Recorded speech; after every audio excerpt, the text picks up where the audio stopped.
দৈনিক কালের কণ্ঠের তালা উপজেলা প্রতিনিধি রকুনুজ্জামান টিপুর মুক্তি ও তথ্য চাওয়ায় ওই সাংবাদিককে কারাদণ্ড দেওয়ার ঘটনায় তালা ইউএনওর শাস্তির দাবিতে ময়মনসিংহের গৌরীপুরে বুধবার 23 এপ্রিল মানববন্ধন, বিক্ষোভ মিছিল ও প্রতিবাদ সমাবেশ করে বাংলাদেশ মফস্বল সাংবাদিক ফোরাম, গৌরীপুর উপজেলা ও গৌরীপুর সাংবাদিক ঐক্য ফোরাম। প্রতিবাদ সমাবেশে সভাপতিত্ব করেন গৌরীপুর সাংবাদিক ঐক্য ফোরামের সভাপতি শাহজাহান কবির হীরা। সঞ্চালনা করেন গৌরীপুর মফস্বল সাংবাদিক ফোরামের সহ-সভাপতি মোহাম্মদ রইসউদ্দিন। এই সময় বক্তব্য দেন গৌরীপুর প্রেস ক্লাবের সভাপতি কাজী আব্দুল্লাহ আল আমিন, দৈনিক কালের কণ্ঠের ময়মনসিংহ জেলা প্রতিনিধি আলম ফরাজি, প্রেস ক্লাবের সাবেক সাধারণ সম্পাদক আনোয়ার হোসেন শাহিন, সাংবাদিক ঐক্য ফোরামের সাধারণ সম্পাদক এইচ.টি. তোফাজ্জল হোসেন, বাংলাদেশ মফস্বল সাংবাদিক ফোরাম BMSF এর গৌরীপুর শাখার সহ-সভাপতি আব্দুল কাদির, যুগ্ম সাধারণ সম্পাদক মোস্তাফিজুর রহমান বুরহান, হলিসিয়ান শ্রাবণ, সহ সাংগঠনিক সম্পাদক আব্দুর রউফ দুদু, অর্থ সম্পাদক দৈনিক মানবজমিনের সাংবাদিক শামীম আলভী, BMSF গৌরীপুরের কার্যনির্বাহী সদস্য মোহাম্মদ কামাল উদ্দিন, মাহফুজুর রহমান, শামীম আনোয়ার, আশিকুর রহমান রাজীব, সাংবাদিক ঐক্য ফোরামের শুভরঞ্জন উকিল, মতিউর রহমান খান, আবুল কালাম আজাদ, আশিকুর রহমান, জনি হামিদ প্রমুখ। এছাড়া দৈনিক আমার দেশ সম্পাদক মাহমুদুর রহমানের বিরুদ্ধে মিথ্যা মামলা প্রত্যাহার ও দৈনিক যুগান্তরের তাড়াইল প্রতিনিধির উপর হামলার প্রতিবাদ ও নিন্দা জানানো হয় সমাবেশে।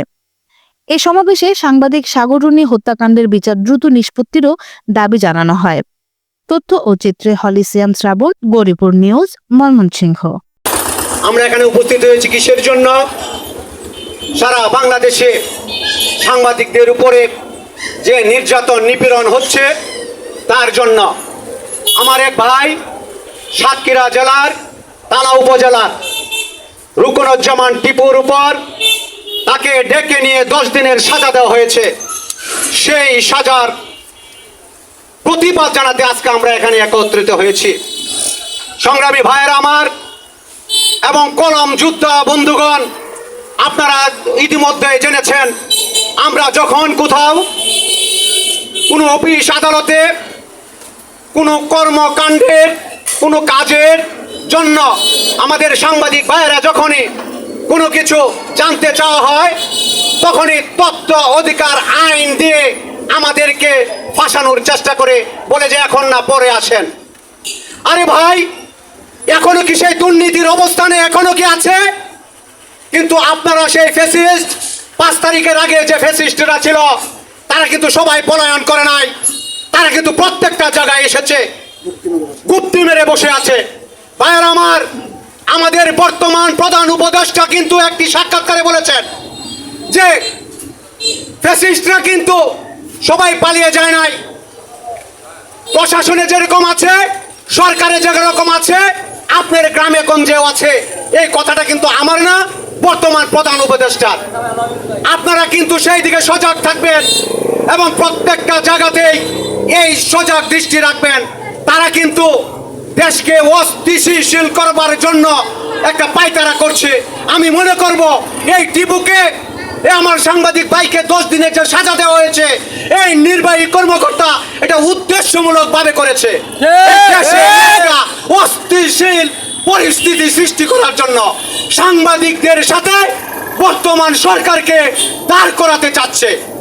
আমাদের সেই দিকেও সর্বোচ্চ দৃষ্টি রাখতে হবে।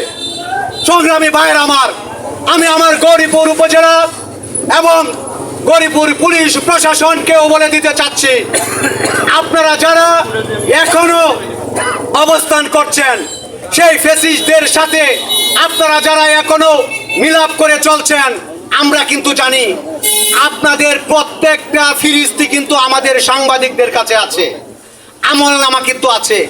আমরা কিন্তু ধরছি না, যেদিন ধরব সেদিন কিন্তু ছাড়ব না। কোন নেতা, কোন প্রশাসন কিন্তু বাঁচাতে পারবে না। আমলনামা কিন্তু শেষ হয় না, আমলনামা কিন্তু থেকে যায়। আমার আমলনামা যেরকম থেকে যাবে, আপনার আমলনামাও কিন্তু থেকে যাবে। আপনাদের ফোন যদি চেক করা হয়, দেখা যাবে খালি দালালদের ফোন, দালালদের ফোনের সাথে আপনাদের রিসিভ কল এবং কথা হয়। আর যারা প্রকৃত যারা আছে আপনাদের কাছ থেকে জানতে চায় তাদের ফোন আপনারা রিসিভ করেন না। আপনারা সাংবাদিকদের ফোন রিসিভ করেন না।